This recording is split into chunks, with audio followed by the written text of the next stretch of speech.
La Bible révèle que la fin de toute chose est proche et que Dieu appelle tout homme à pouvoir se réjouir de la seconde venue de Jésus-Christ. L'objectif de cette présentation est de vous préparer à être du nombre de ceux qui gardent les commandements de Dieu et le témoignage, la foi de Jésus-Christ.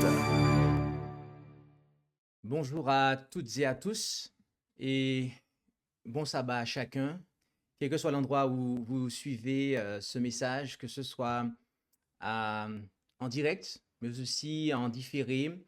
Eh bien, que la paix du Seigneur soit sur chacun d'entre vous. Et nous allons sans plus tarder commencer avec la prière.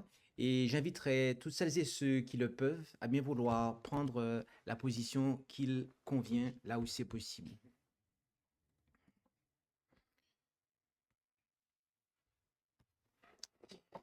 Prions. Notre Dieu, notre Père céleste, nous voulons te remercier pour tes multiples bienfaits manifestés envers nous au cours de la semaine qui s'est écoulée. Et alors que nous allons ouvrir ta parole, nous te demandons de nous bénir et de nous conduire dans ta vérité. Et ce, dans le nom et par les mérites de Jésus que nous t'en prions. Amen.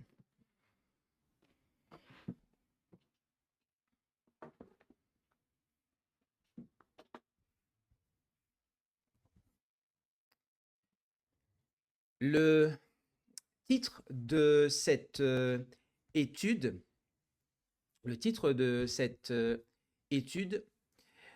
est Halloween et Toussaint, que dit la Bible? Chaque année, à la fin du mois d'octobre et au début du mois de novembre, deux fêtes particulières attirent l'attention. Halloween, le 31 octobre, et la Toussaint, le 1er novembre. Bien que ces fêtes se succèdent dans le calendrier, elles ont des origines et des significations, pourrait-on dire, différentes.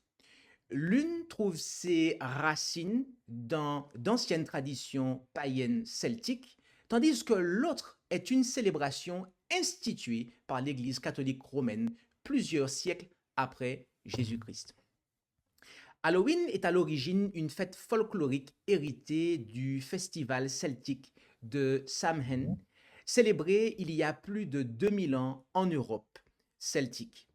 Les Celtes considéraient le 1er novembre comme le début de la nouvelle année et pensaient que la veille, la nuit du 31 octobre, les esprits des morts parcouraient la terre avant de rejoindre l'au-delà. Pour éloigner ou tromper ces esprits, on allumait de grands feux et on se déguisait, notamment avec des peaux d'animaux. Plusieurs siècles plus tard, avec la christianisation de l'Europe, l'Église catholique romaine reprit cette fête en la renommant. Au 8e siècle, le pape Grégoire III, ou peut-être dès le 7e siècle par Boniface IV, déplaça la célébration chrétienne de la Toussaint au 1er novembre. Le soir du 31 octobre est alors devenu All Hallow Eves, la fête de tous les saints, expression écossaise contractée plus tard en Halloween. De nos jours, Halloween est surtout connu comme une fête commerciale et familiale où les enfants se déguisent en créatures effrayantes, fantômes, sorcières, etc., et vont de porte en porte quémandant des bonbons. Son imagerie populaire glorifie la peur, la mort et le surnaturel. La Toussaint, quant à elle, est une fête chrétienne dédiée à tous les saints. Une fête chrétienne, le mot chrétienne, je le place entre guillemets. Vous me comprendrez dans quelques instants.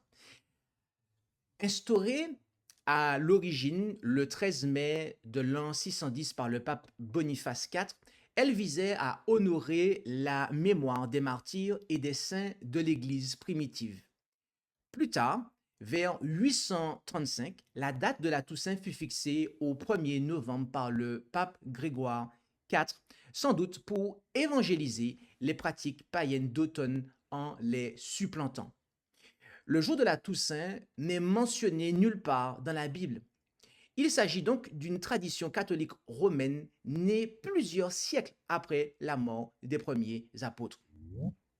Dans la tradition catholique, on profite du 1er novembre, jour férié dans de nombreux pays, pour célébrer tous les saints, connus ou inconnus, mais aussi pour fleurir les tombes des défunts de la famille.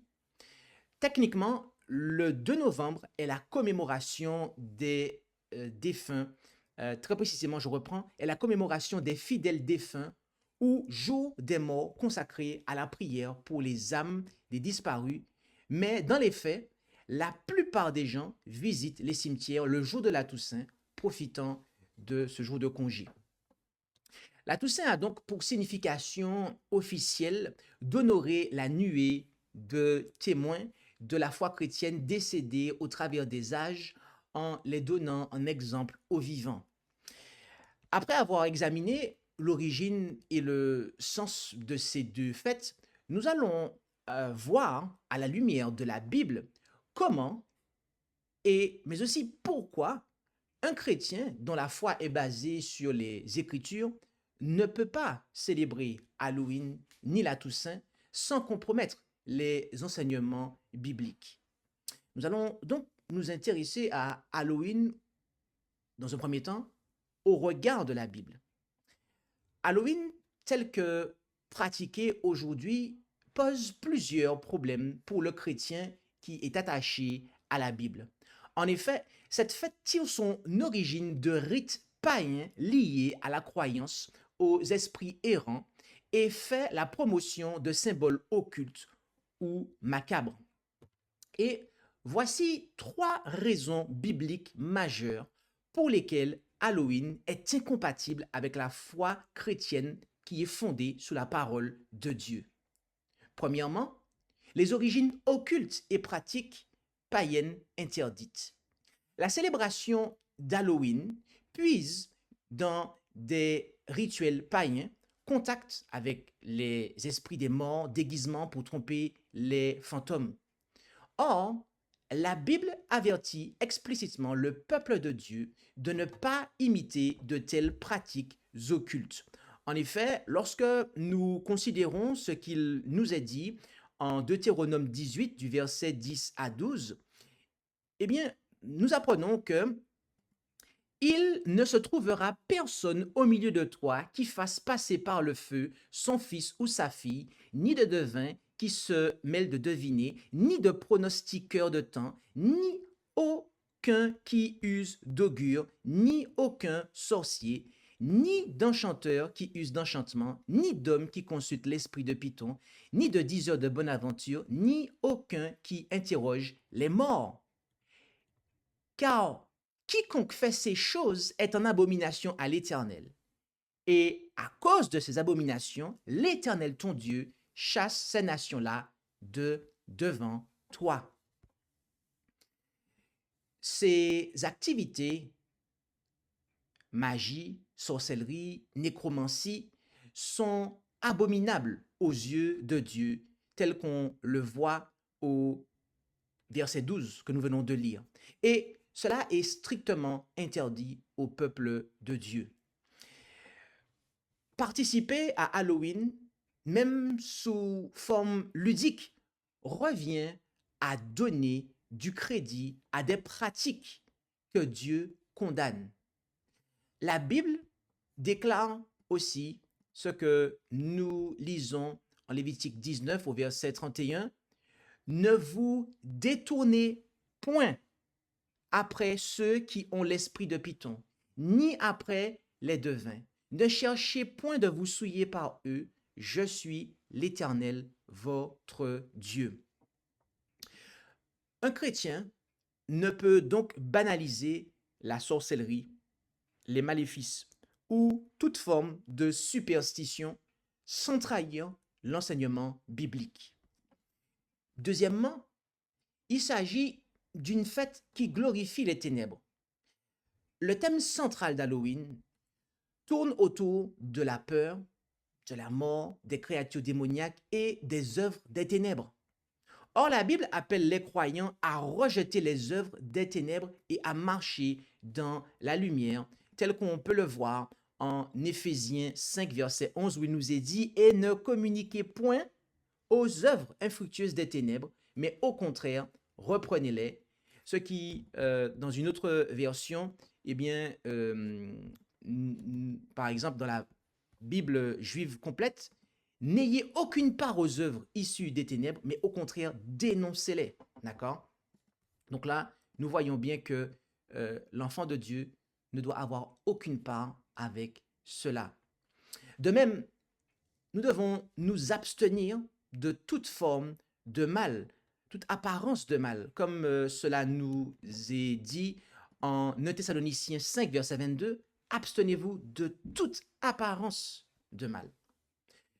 Plutôt que de célébrer ce qui est macabre ou malfaisant, le chrétien est invité à remplir ses pensées de ce qui est pur, vrai et honorable, tel qu'on peut le voir dans un passage comme Philippiens 4, verset 8, où il nous est dit « Au reste, mes frères, que toutes les choses qui sont véritables, toutes les choses qui sont vénérables, toutes les choses qui sont justes, toutes les choses qui sont pures, toutes les choses qui sont aimables, toutes les choses qui sont de bonne renommée, toutes celles où il y a quelques vertus et quelques louanges, pensez à ces choses. »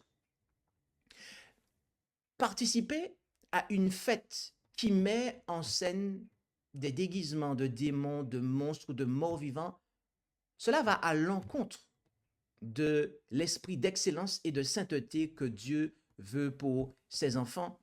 Dans des passages comme 1 Pierre 1, versets 15 et 16, où il nous est dit ici « Mais comme celui qui vous a appelé est saint, vous aussi de même soyez saints dans toute votre conversation, parce qu'il est écrit « Soyez saints, car je suis saint. » Halloween transforme en amusement ce qui appartient au domaine du mal, ce qui est spirituellement dangereux. Le chrétien qui est enfant de lumière ne peut marcher délibérément dans l'ombre de la mort et de la peur, comme on peut le comprendre dans des passages comme 1 Thessaloniciens 5, verset 5, où il nous est dit « Vous êtes tous des enfants de la lumière et du jour. Nous ne sommes point de la nuit, ni des ténèbres. » Troisièmement, eh bien, il y a une confusion autour de la mort et des esprits qui est amenée par cette fête. En effet, Halloween véhicule l'idée que les esprits des morts reviennent hanter les vivants ou que certaines créatures rôdent pendant cette nuit. Cette vision n'est pas seulement folklorique, elle est en contradiction directe avec l'enseignement biblique sur l'état des morts. En effet, selon la Bible, les morts ne reviennent pas visiter les vivants. En effet, en Ecclésiaste 9, verset 5, il nous est dit ceci: « Certainement, les vivants savent qu'ils mourront, mais les morts ne savent rien et ne gagnent plus rien, car leur mémoire est mise en oubli. » Mais aussi, au verset 10 du même chapitre, nous lisons « Tout ce que tu auras moyen de faire, fais-le selon ton pouvoir, car au sépulcre où tu vas, il n'y a ni occupation, ni discours, ni science, ni sagesse. » Lorsque l'homme meurt, son souffle s'en va. Il retourne à sa terre et ce même jour, ses pensées périssent. C'est en effet ce que nous lisons dans le psaume 146 au verset 4. On nous dit que son esprit sort et l'homme retourne dans sa terre et en ce jour-là, ses desseins périssent. Autrement dit, les morts sont dans un état d'inconscience totale comparé à un sommeil profond en attendant la résurrection future, comme on peut le voir en Daniel 12 au verset 2. Et plusieurs de ceux qui dorment dans la poussière de la terre se réveilleront, les uns pour la vie éternelle et les autres pour les opprobres et pour l'infamie éternelle. Ils ne se promènent pas sous forme d'esprits errants et n'entrent pas en contact avec les vivants. Toute apparition surnaturelle attribuée à des âmes défuntes est donc trompeuse. La Bible nous dit que si des phénomènes surnaturels se produisent, à cet égard, ce ne sont pas des esprits des morts, mais des puissances trompeuses. Oui, des anges déchus, des démons qui cherchent à nous égarer.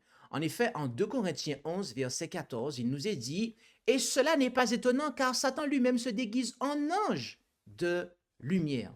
Et encore, en Apocalypse 16, verset 14, car ce sont des esprits diaboliques faisant des prodiges et qui vont vers les rois de la terre et du monde universel pour les assembler pour le combat de ce grand jour du Dieu Tout-Puissant.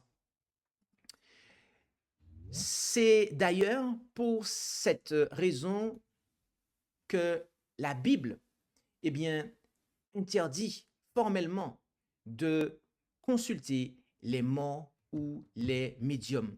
Non seulement parce que cela est inefficace, en effet, les morts ne savent rien, donc ils ne peuvent pas répondre, mais surtout parce que ces pratiques ouvrent la porte à des influences démoniaques. Le roi Saül en a fait la terrible expérience lorsqu'il chercha la nécromancie. En cela, il a désobéi à Dieu et attira un jugement sur lui, comme on peut le voir dans des passages que 1 Samuel 28, versets 7 à 18, mais aussi en 1 Chronique 10, verset 13. En résumé, célébrer Halloween revient pour un chrétien à embrasser symboliquement des mensonges spirituels sur la mort et le monde des esprits, là où la Bible nous appelle à la vérité, comme on peut le voir en 1 Pierre 5, verset 8. Soyez sobres et veillez, car le diable, votre adversaire, tourne autour de vous comme un lion rugissant, cherchant qui il pourra dévorer. À la lumière de ces passages, un chrétien comprendra qu'Halloween n'est pas une fête innocente. Même sous prétexte de divertissement, s'associer à une célébration qui exalte la peur, la sorcellerie et la confusion sur les morts, c'est aller à l'encontre de la volonté de Dieu telle que révélée dans les Écritures. Jésus, nous est-il dit, a vaincu les œuvres du diable, comme on peut le voir en 1 Jean 3, verset 8. Celui qui vit dans le péché est du diable, car le diable pêche dès le commencement. Or, le Fils de Dieu est paru pour détruire les œuvres du diable. Et ce Jésus nous appelle à ne pas avoir communion avec ce qui touche au royaume des ténèbres. Ainsi, par fidélité à Dieu, un chrétien se gardera de célébrer Halloween, préférant s'en abstenir et expliquer avec douceur à ceux qui l'entourent, aux enfants et aux proches, les raisons de sa position telles que nous pouvons le voir en 1 Pierre 3, verset 15, mais sanctifiez le Seigneur dans vos cœurs et soyez toujours prêts à répondre avec douceur et avec respect à chacun qui vous demande raison de l'espérance qui est en vous. Intéressons-nous maintenant, après avoir exposé ce que la Bible nous dit concernant Halloween, eh bien ce que la Bible nous dit concernant la Toussaint. La Toussaint est perçue comme une fête plus sérieuse ou religieuse, sans le côté grotesque d'Halloween. Cependant, un chrétien attaché à la Bible doit également s'interroger. Cette célébration a-t-elle un fondement biblique?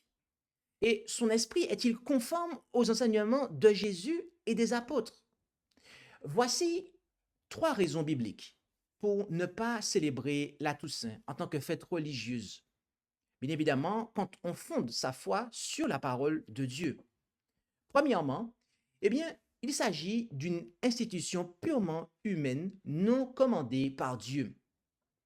Contrairement aux fêtes bibliques mentionnées dans l'Ancien Testament, telles que la Pâque, la Pentecôte, etc., et aux commémorations chrétiennes tirées directement de l'Évangile, comme la communion fraternelle, le lavement des pieds, le souper du Seigneur, tel qu'on peut le voir en 1 Corinthiens 11, versets 23 à 26, la Toussaint n'apparaît nulle part dans la Bible. Il n'existe aucun commandement divin demandant de célébrer annuellement tous les saints. L'histoire montre qu'il s'agit d'une tradition instaurée par l'Église catholique romaine au Moyen Âge, bien après l'ère apostolique. Jésus a sévèrement rappelé aux religieux de son temps ce que nous lisons en Marc 7 au verset 9. Vous annulez bien le commandement de Dieu afin de garder votre tradition. Cela ne signifie pas que toute tradition soit mauvaise en soi, mais que lorsqu'une tradition religieuse n'a aucun appui biblique et qu'elle tend à prendre une importance spirituelle, le chrétien doit faire preuve de discernement. Célébrer la Toussaint en la considérant comme une obligation pieuse ou une fête sacrée pourrait revenir et revient en fait à enseigner des doctrines qui ne sont que des commandements d'hommes. Un croyant fidèle aux Écritures préférera s'en tenir à ce que Dieu a clairement institué et qui a été validé par son Fils Jésus-Christ lorsqu'il est venu sur cette terre et qui a été maintenu encore par les apôtres. Or, ni Jésus, ni les apôtres n'ont demandé de faire un jour de fête pour honorer les martyrs ou les saints décédés. Leur souci portait plutôt sur le fait d'honorer Dieu seul et de suivre ses commandements, comme on peut le voir dans l'exemple de Jésus, où il déclara « Va Satan, car il est écrit, tu adoreras le Seigneur ton Dieu et tu le serviras lui seul. » Deuxièmement, eh bien, cette fête de Toussaint véhicule et est le moment où il y a la vénération des saints et des morts, ce qui est de l'idolâtrie. En effet, la Toussaint telle que pratiquée traditionnellement s'accompagne de prières adressées aux saints défunts, d'allumage de bougies, de dépôt d'offrandes sur les tombes et parfois de l'invocation des âmes de ceux qui sont décédés, notamment lors du jour des morts, le 2 novembre. Or, la Bible enseigne clairement que le croyant ne doit prier ou rendre un culte qu'à Dieu seul, comme on a pu le voir dans le passage précédent et encore en Luc 4 au verset 8. Tu adoreras le Seigneur ton Dieu et tu le serviras lui seul. Bien sûr, l'Église catholique romaine distingue vénération des saints et adoration de Dieu. Mais dans la pratique, adresser des prières à une personne autre que Dieu, fût-elle un saint, n'a aucun fondement scripturaire. L'apôtre Paul insiste en disant ce que nous lisons en 1 Timothée 2, verset 5, « Car il y a un seul Dieu et un seul médiateur entre Dieu et les hommes, savoir Jésus-Christ, homme. » Jésus est le seul intercesseur parfait dont nous ayons besoin. Et cela nous est confirmé par Hébreux 7, verset 25, où il nous est dit, c'est pourquoi aussi il peut sauver pour toujours ceux qui s'approchent de Dieu par lui, étant toujours vivant pour intercéder pour eux. Dans la Bible, jamais les premiers chrétiens n'ont prié Étienne, Jacques ou un autre martyr après leur mort pour leur demander de l'aide. S'incliner devant des reliques ou allumer des bougies aux saints peut facilement dériver vers une forme d'idolâtrie subtile. À en croire, eh bien, le commandement qui condamne cela, en effet, en Exode 20, versets 4 et 5, « Tu ne te feras point d'image taillée, ni aucune ressemblance des choses qui sont là-haut, aux cieux, ni ici-bas sur la terre, ni dans les eaux, sous la terre. Tu ne te prosterneras point devant elles, et tu ne les serviras point, car je suis l'Éternel ton Dieu, le Dieu fort, qui est jaloux, punissant l'iniquité des pères sur les enfants jusqu'à la 3e et à la 4e génération de ceux qui me haïssent. » Je m'arrêterai là volontairement. Même l'apôtre Jean, lorsqu'il s'est prosterné par respect devant un ange, s'est fait reprendre. En effet, en Apocalypse 22, du verset 8 et aussi au verset 9, Il nous est dit, et moi, Jean, je suis celui qui a ouï et vu ces choses. Et après les avoir ouï et vues, je me jetai à terre pour me prosterner aux pieds de l'ange qui me montrait ces choses. Mais il me dit, garde-toi de le faire, car je suis ton compagnon de service et le compagnon de tes frères les prophètes et de ceux qui gardent les paroles de ce livre. Adore Dieu. À plus forte raison, nous ne devons pas adorer ou prier des êtres humains, fussent-ils des héros de la foi. Le danger de la Toussaint est de déplacer notre regard de Jésus, qui est le chef et le consommateur de la foi, d'après ce que nous lisons en Hébreux 12, verset 2, vers de simples hommes et femmes du passé, aussi vertueux ont-ils pu être. Or, toute la Bible, et notamment le témoignage des saints, nous invite à adorer Dieu et à suivre Christ, et non à rendre un culte aux serviteurs de Dieu. Troisièmement, eh bien, il y a une compréhension non biblique de l'état des morts qui est entretenue par cette fête. En effet, célébrer la Toussaint et surtout le jour des morts sous-entend souvent que les âmes des défunts sont vivantes quelque part, pouvant observer les vivants ou recevoir leurs prières.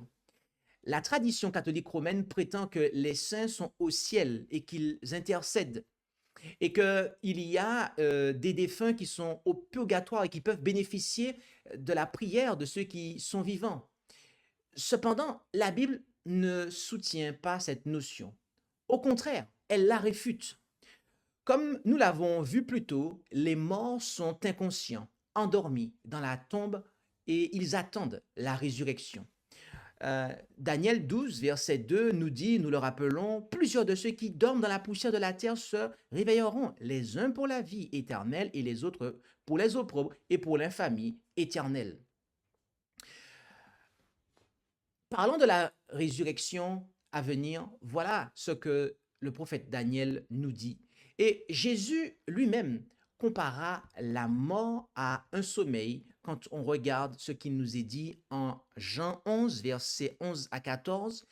Il dit ces choses et puis il leur dit, Lazare, notre ami, dort, mais j'y vais pour l'éveiller. Et ses disciples lui dirent, Seigneur, s'il dort, il sera guéri. Or, Jésus avait dit cela de sa mort, mais ils pensaient qu'il parlait du dormir, du sommeil. Jésus leur dit donc alors ouvertement, Lazare est mort. Jusqu'au jour de la résurrection, les morts ne participent à aucune activité qui a lieu sous le soleil ici-bas sur terre. Ils ne louent pas Dieu sur terre. Ils n'entendent pas les vivants et ne peuvent intercéder pour eux. Le psaume 115, verset 17 nous dit que les morts et tous ceux qui descendent, où l'on ne dit plus mot, ne louent point l'Éternel. Et encore, Ecclésiaste 9, verset 6 nous dit, aussi leur amour, leur haine, leur envie a déjà péri et ils n'ont plus aucune part au monde dans tout ce qui se fait sous le soleil. Seul Dieu peut entendre nos prières et c'est vers lui que nous devons les diriger, à en croire le psaume 65, verset 2, qui nous dit « Tu y entends les requêtes, toute créature viendra jusqu'à toi. » Par ailleurs, la parole de Dieu révèle clairement la destinée future des morts. Les justes décédés ressusciteront lors du retour glorieux du Christ à la première résurrection pour la vie éternelle, tandis que les méchants ressusciteront plus tard au terme des 1000 ans lors de la seconde résurrection, à en croire ce que nous dit le livre de l'Apocalypse au chapitre 20 du verset 4 à 6 où il nous est dit « Et je vis des trônes sur lesquels des gens s'assirent, et l'autorité de juger leur fut donnée. Et je vis les âmes de ceux qui avaient été décapités pour le témoignage de Jésus et pour la parole de Dieu, qui n'avaient point adoré la bête ni son image, et qui n'avaient point pris sa marque en leur front ou à leurs mains, lesquels devaient vivre et régner avec Christ 1000 ans. Mais le reste des morts ne doit point ressusciter jusqu'à ce que les 1000 ans soient accomplis. C'est la première résurrection. Bienheureux et saint est celui qui, à part à la première résurrection, la seconde mort n'a point de puissance sur eux, mais ils seront sacrificateurs de Dieu et de Christ, et ils régneront avec lui 1000 ans.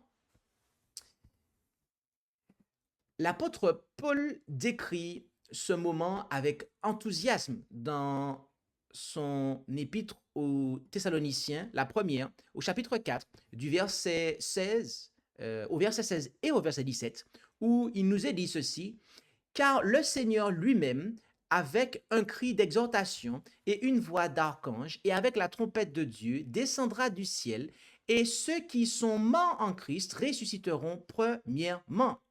Puis nous qui vivrons et qui resteront seront enlevés ensemble avec eux dans les nuées au-devant du Seigneur en l'air, et ainsi nous serons toujours avec le Seigneur. » Et notez qu'il déclare aussi ailleurs, dans sa première épître aux Corinthiens, au chapitre 15, versets 51-52, « Voici, je vous dis un mystère, nous ne dormirons pas tous, mais nous serons tous transmués. En un moment, en un clin d'œil, à la dernière trompette, car la trompette sonnera, et les morts ressusciteront incorruptibles, et nous serons transmués. » En résumé, selon la Bible, les fidèles qui sont morts attendent encore leur récompense. Colossiens 3, verset 4 nous dit: « Quand Christ, qui est votre vie, apparaîtra, vous paraîtrez aussi alors avec lui en gloire. » Ils ne sont pas encore au ciel en train de festoyer ou de veiller sur les vivants. Car Hébreux 11, versets 39 et 40 nous dit: « Et quoiqu'ils aient tous été recommandables par leur foi, ils n'ont pourtant point reçu l'effet de la promesse. Dieu ayant pourvu quelque chose de meilleur pour nous, en sorte qu'ils ne sont point parvenus à la perfection sans nous. » Comprendre cela, bien-aimés, enlève tout fondement biblique à la pratique de prier les saints ou de commémorer spirituellement les morts dans l'espoir de leur apporter quelque chose. Aucune prière, aucune cérémonie religieuse, aucune bougie allumée ne peut changer le sort de ceux qui sont décédés. Seul le jugement de Dieu peut faire cela, à en croire les versets suivants. Hébreux 9, verset 27. « Et comme il est ordonné aux hommes de mourir une seule fois, et qu'après cela vient le jugement. De même aussi, Christ ayant été offert une seule fois pour ôter les péchés de plusieurs, paraîtra une seconde fois sans péché à ceux qui l'attendent à salut. » Mais aussi, Jean, chapitre 5, versets 28 et 29, « Ne soyez point étonnés de cela, car l'heure viendra en laquelle tous ceux qui sont dans les sépulcres entendront sa voix, et ils sortiront savoir ceux qui auront bien fait en résurrection de vie, et ceux qui auront mal fait en résurrection de condamnation. » Ainsi, la célébration de la Toussaint, telle qu'on la connaît, repose sur des idées non scripturaires concernant la mort et l'au-delà, idées qui peuvent égarer et égarent en réalité les croyants qui désirent se fonder sur la vérité biblique. Ainsi, bien que rendre hommage à de fidèles témoins du passé puisse sembler noble, le chrétien doit veiller à ne pas franchir la ligne entre souvenirs respectueux et pratiques religieuses non bibliques. La meilleure façon d'honorer les saints d'autrefois n'est pas de leur dédier un culte annuel, mais d'imiter leur foi, comme on peut le voir en Hébreux 13, verset 7, où il nous est dit: « Souvenez-vous de vos conducteurs qui vous ont porté la parole de Dieu, et imiter leur foi en considérant quelle a été l'issue de leur vie. Donc, encore une fois, la meilleure façon d'honorer les saints d'autrefois n'est pas de leur dédier un culte annuel, mais d'imiter leur foi et de suivre leur exemple de consécration à Christ au quotidien. Par ailleurs, notre dévotion et nos prières doivent aller directement à Dieu qui fait grâce aux humbles, comme on peut le voir en 1 Pierre 5, verset 6, et non aux hommes, fussent-ils des saints. Un chrétien qui fonde sa foi sur la Bible comprendra donc que la Toussaint, en tant que fête religieuse instituée par la tradition catholique romaine et véhiculant des doctrines erronées sur les morts, n'est pas une célébration à observer. Plutôt que de suivre la foule pour faire le mal, comme nous dit Exode 23, verset 2, le croyant choisira d'obéir d'abord à Dieu, conformément à ce que nous lisons en Acte 5, verset 29. En conclusion, que ce soit Halloween ou la Toussaint, nous voyons que ces deux fêtes, l'une d'origine païenne, l'autre d'institution catholique romaine post-biblique, ne s'accordent pas avec la foi chrétienne telle que révélée dans la Bible.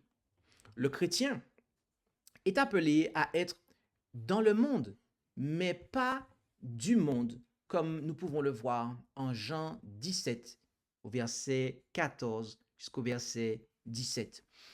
Cela signifie parfois renoncer à des pratiques populaires, même largement acceptées culturellement, afin de rester fidèle aux principes bibliques.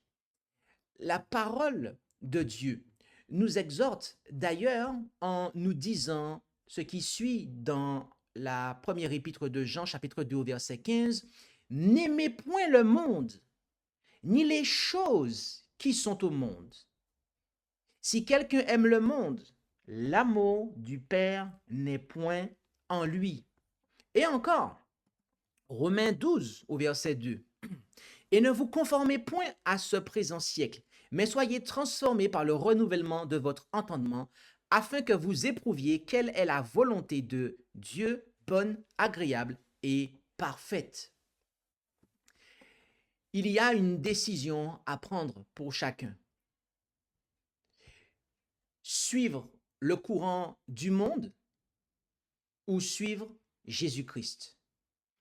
Or, Jésus a dit en Jean 14, verset 23, « Si quelqu'un m'aime, il gardera ma parole, et mon Père l'aimera, et nous viendrons à lui, et nous ferons notre demeure chez lui. » Choisir de ne pas célébrer Halloween ainsi que la Toussaint, ce n'est pas être étrange ou sectaire, c'est simplement décider de s'aligner sur l'enseignement de la parole de Dieu et de Jésus, son Fils, plutôt que sur les coutumes mondaines de ce siècle.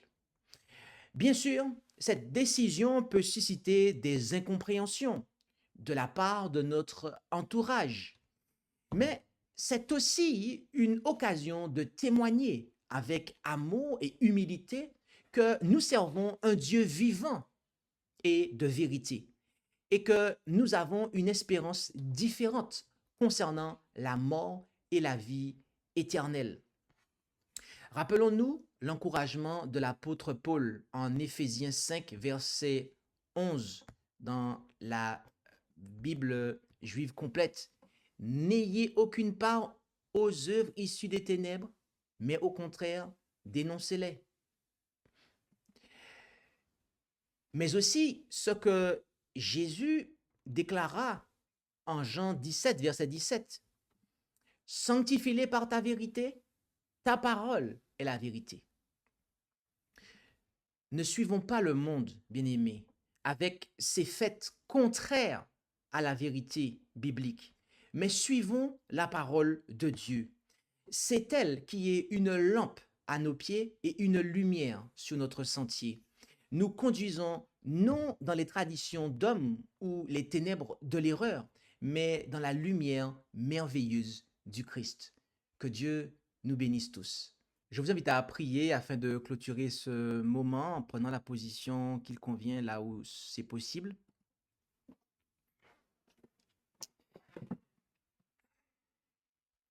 Notre Dieu, notre Père céleste, nous voulons te remercier pour ta parole, qui est véritablement une lampe à nos pieds et une lumière sur notre sentier, et qui nous éclaire quant à ce que l'ennemi de nos âmes nous propose afin de nous égarer et de nous séduire pour nous entraîner loin de toi. Aide-nous à comprendre l'absence de fondement total pour les fêtes d'Halloween et de la Toussaint, et aussi à voir qu'il s'agit là d'un plan mis en place par l'ennemi pour nous détourner de toi et nous mettre en communion avec les puissances des ténèbres pour nous perdre.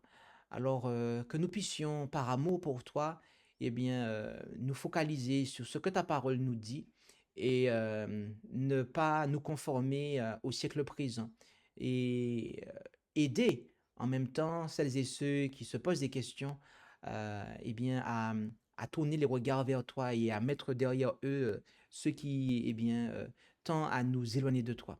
Bénis chacun d'entre nous et nous t'en prions au nom de Jésus et pour ta gloire, Père. Amen. Merci d'avoir écouté cette présentation avec intérêt. Pour plus d'informations, consultez notre site internet lereste.org et suivez-nous sur Facebook ainsi que sur YouTube à @lereste.